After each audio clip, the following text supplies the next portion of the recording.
என்னது? வாயெல்லாம் ரத்தமா இருக்கா? பல்லு ஈரலிருந்து ரத்த கசிவு நெறைய ஏற்படுதா?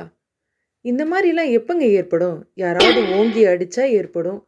இல்ல நாம தெரியாம இடிச்சுக்கிட்டா ஏற்படும். விட்டமின் சி குறைபாடுல பல்லு ஈரல்ல ரத்த கசிவு ஏற்படும். ஆனா, இரவு நேரத்துல திடீர்னு வாய் நெறைய ரத்தம் வருது அப்டின்னா, கண்டிப்பா உடனடியா நீங்க மருத்துவமனைக்கு சென்று, உங்களுடைய ரத்த அழுத்தம், பிளட் பிரஷர நீங்க செக் பண்ணணும்.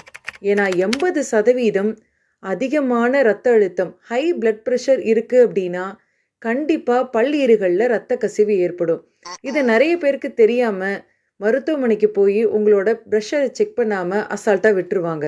ஏன்னா, ஹை பிபி இருக்கு அப்டின்னா, கண்டிப்பா பல்லீறுல ரத்த கசிவு ஏற்படும் அப்டிங்கிறது ஒரு முக்கியமான அறிகுறி. இந்த பதிவு ரொம்ப தேவையான பதிவு. இத உங்களுடைய நண்பர்களுக்கு அனுப்புங்க. ரத்த கசிவு பல்லுல ஏன் ஏற்பட்டது? பல்ல ரத்த கசிவு ஏற்பட்டதுனால பிரஷர் அதிகமாச்சா? இல்ல பிரஷர் அதிகமானதுனால பல்லீரல்ல ரத்த கசிவு வந்ததா? இதற்கான விளக்கத்த அடுத்த பதிவுல நான் தரேன். நன்றி மக்களே!